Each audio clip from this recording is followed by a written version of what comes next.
Brent left. He stormed off. He just tell us about just leaving because it was just one day. You're not there anymore. But there was a lot of back and forth, and then we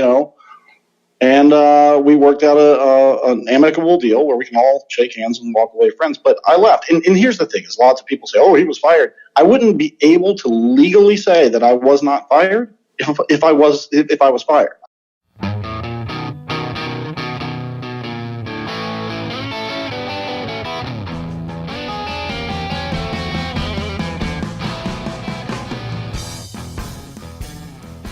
Hello and welcome to another edition of Here's the Pitch, sponsored by Massa's Restaurants in St. Louis. Brent Hatley is joining me today, and Brent, of course, from Bubba the Love Sponge fame and the Howard Stern Show. Now he is on his own doing a Twitch show, and I'm really looking forward to talking to you, Brent. Thank you for joining me.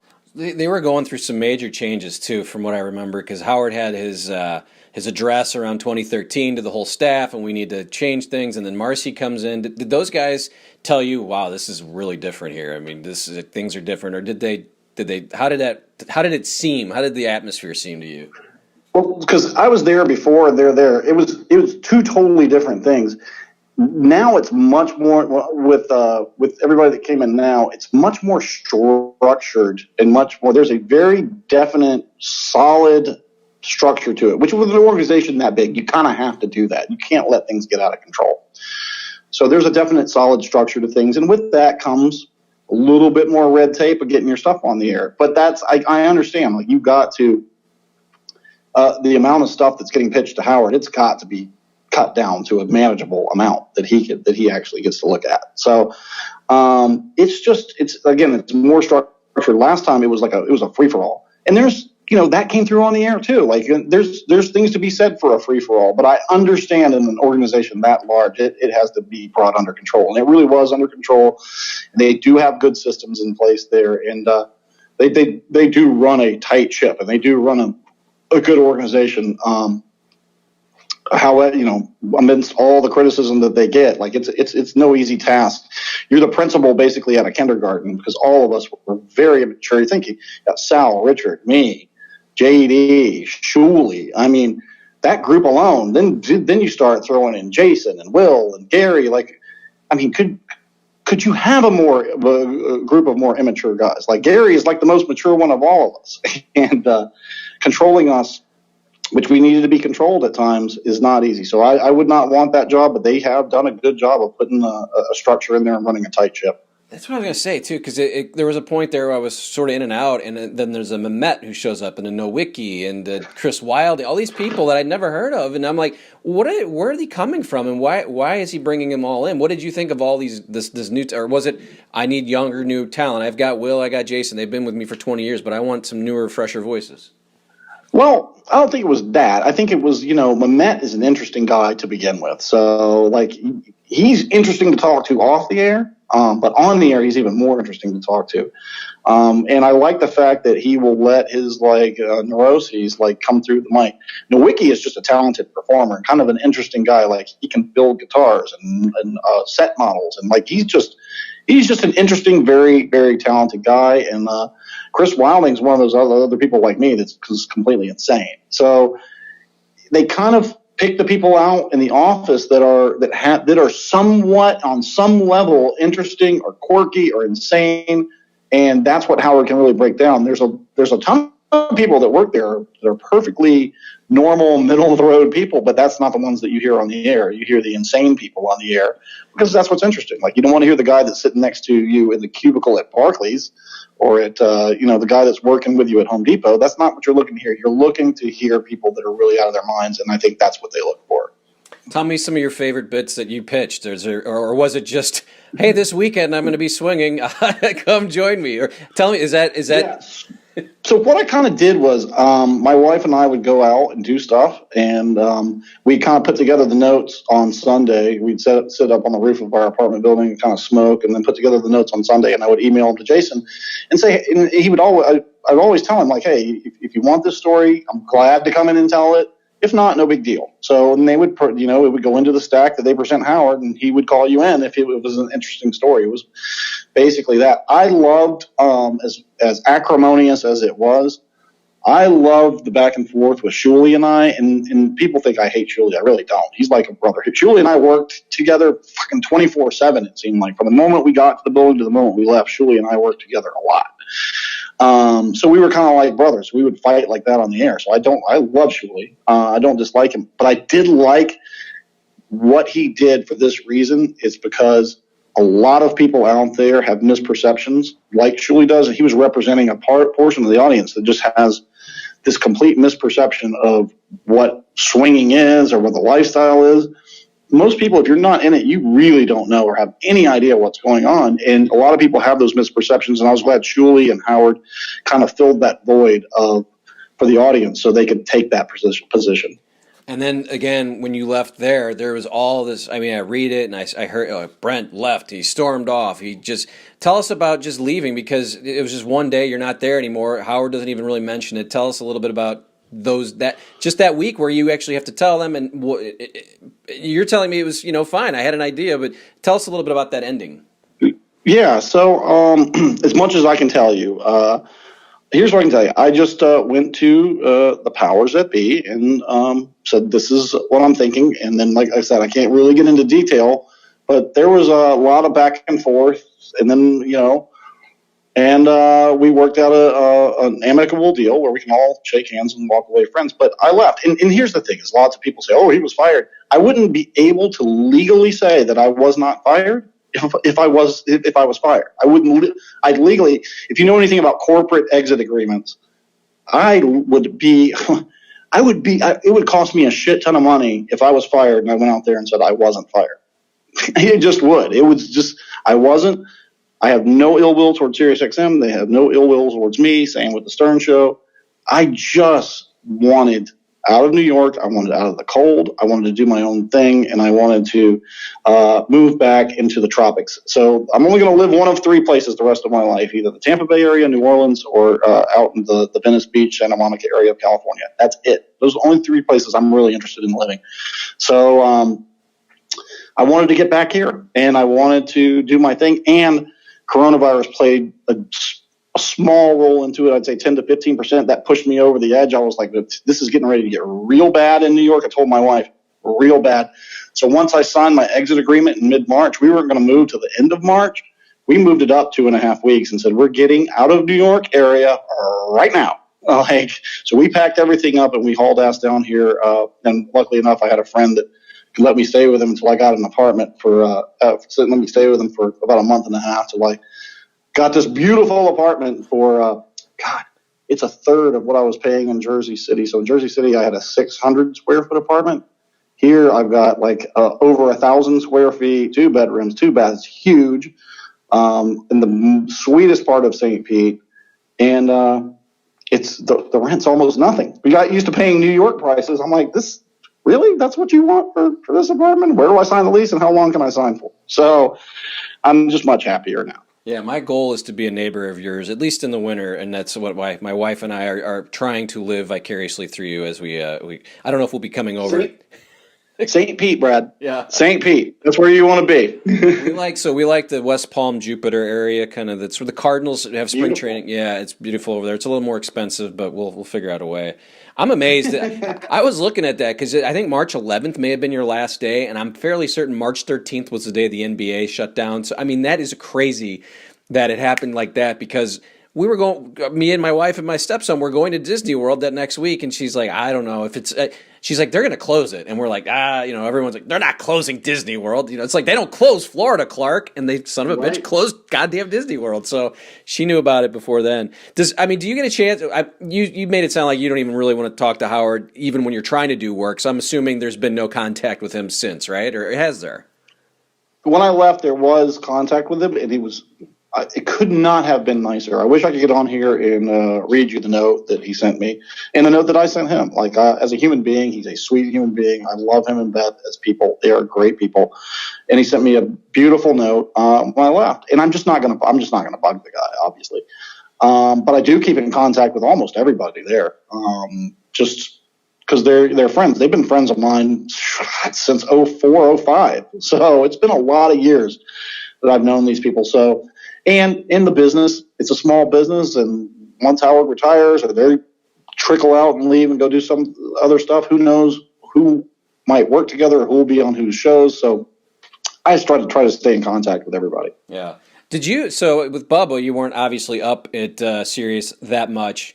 And then you joined in 2014, so you didn't really get to be around Artie Lange a lot. But I always love to ask anybody who was around Artie Lange, do you have a good Artie Lange story? He did come to Bubba's wedding. It became a huge, great story for both shows, I'm assuming. And he would call in, too, every once in a while. Did you get to know Artie real well?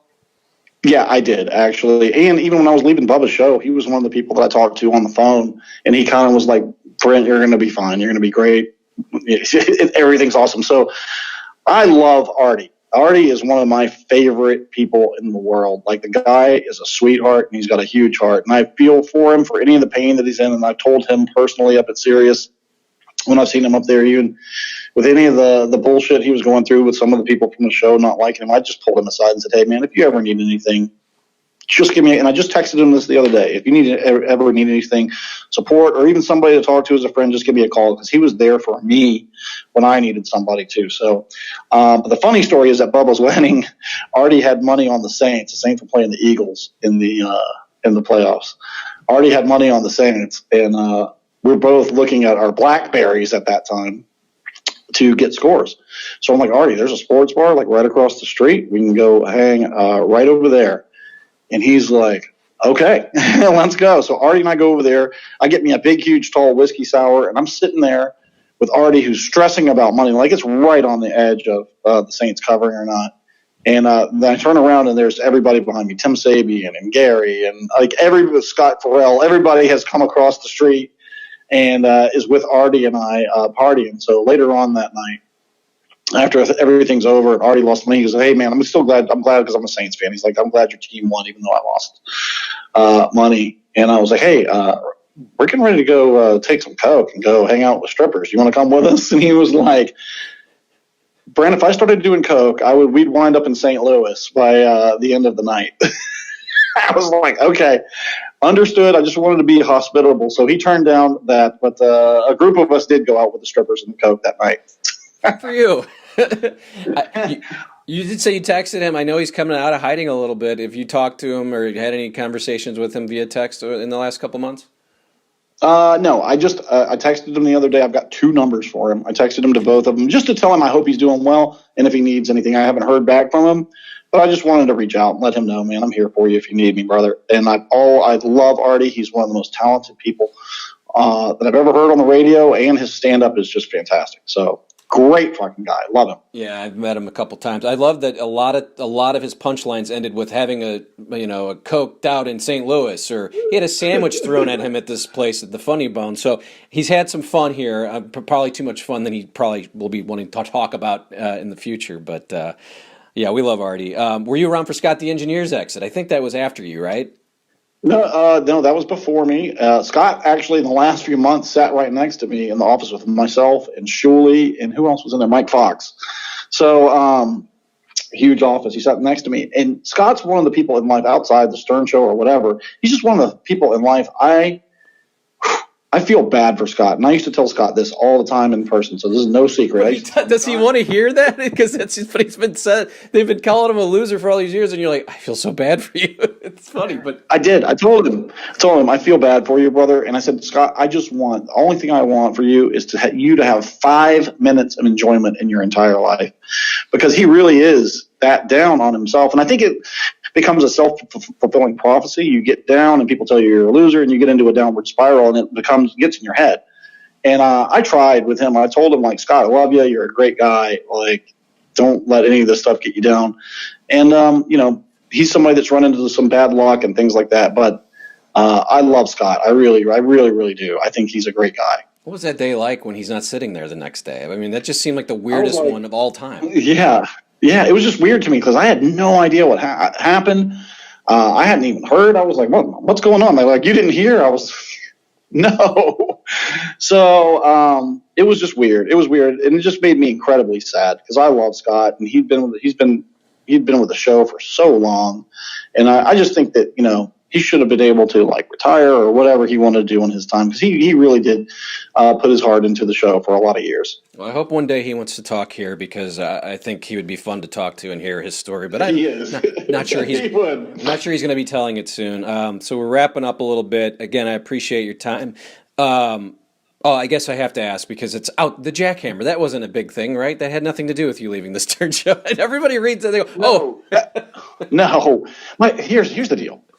My wife and I are swingers. That's what goes on in the swinging community. Like, this kind of stuff goes on all the time. Like, this past weekend, we were down in Fort Myers with a huge group of people at a huge, like, Halloween orgy. Like, we are swingers. That's what goes on. None of that stuff upsets me. Like, it really doesn't. Like, he's actually a pretty friendly guy.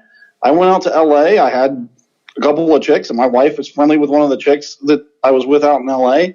That's what goes on in swinging. We're easygoing. That's just like something that I'm into isn't going to upset me. That's, you know what I'm saying? The people that say that are projecting their feelings onto me. That's not my feelings. My wife will tell you, I'm like not a jealous person at all. In fact, all these situations that we get into really are a turn on for me. It's not me getting upset. So the jackhammer had nothing to do with us leaving. Nothing whatsoever.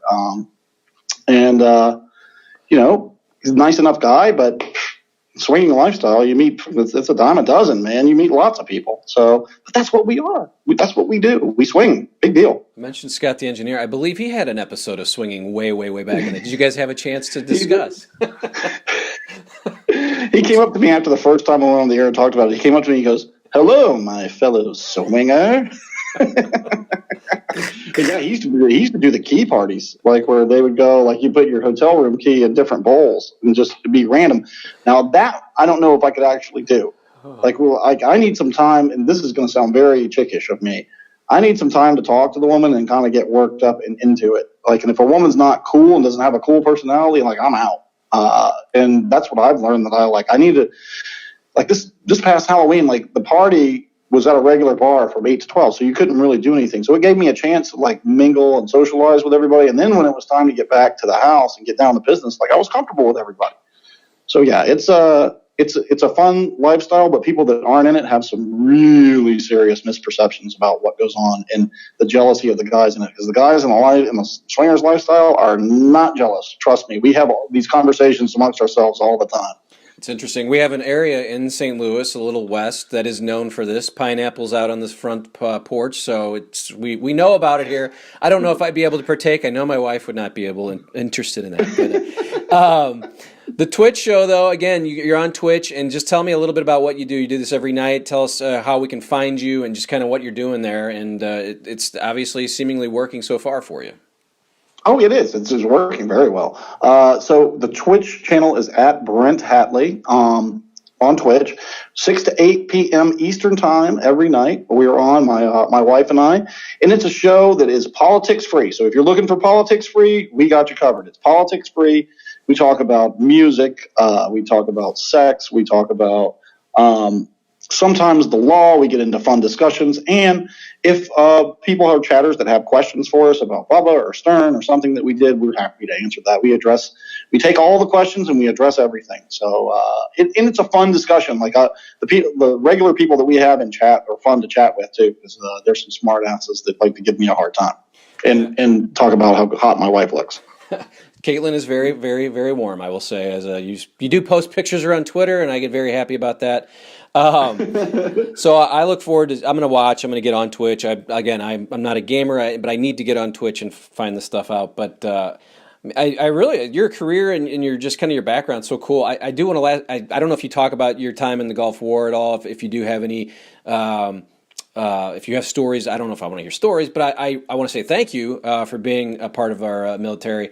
What does it mean to you now, seeing how we'll talk politics for 1 second. I mean, tell me a little bit about that experience and tell me a little bit about what you think of what's going on in the world right now. Just give me Quickly, it was a great experience in the Marine Corps. It was an honor and a privilege to serve this country. We have a great country, and it was an honor, as I said, and a privilege to serve this country in the Marine Corps. And the Marine Corps did things for me, not just the Gulf War, just the whole experience. They did things for me and gave me intangibles in life that I'll never have. As far as what's going on in the world today, I think we need to bring all of our troops home. I really do. These guys, we've asked them to do too much. These men and women, we've asked them to do too much. And I think it's time for them to come home now. It's time to end up our foreign occupations of other countries. I don't think that that's doing you or me or any Americans any good. I think diplomacy goes much further than the bullet. But again, when you're called to serve, you, just like all of us did, you obey your orders and you go out there and you serve this country. So I'm thankful for everybody, every military person, firefighter, police officer that serves this country, and EMS and first responders. They do an amazing job, and a big thanks to everyone. And everybody's service is much appreciated. All right, so I can't leave on that. Let's leave on something a little more light. Your favorite moment working on the Stern Show. Give us, when you think back, or even your career, what was your favorite just sort of radio moment from those years? But I like the Stern time. I mean, is there a Stern time? Yeah, is there one? I mean, it's funny because if you go to YouTube and look you up, it's basically every story is from your weekends. So that seems like you became a character just for that. But is there a favorite time, maybe in the back office with Will and Jason or one of those guys?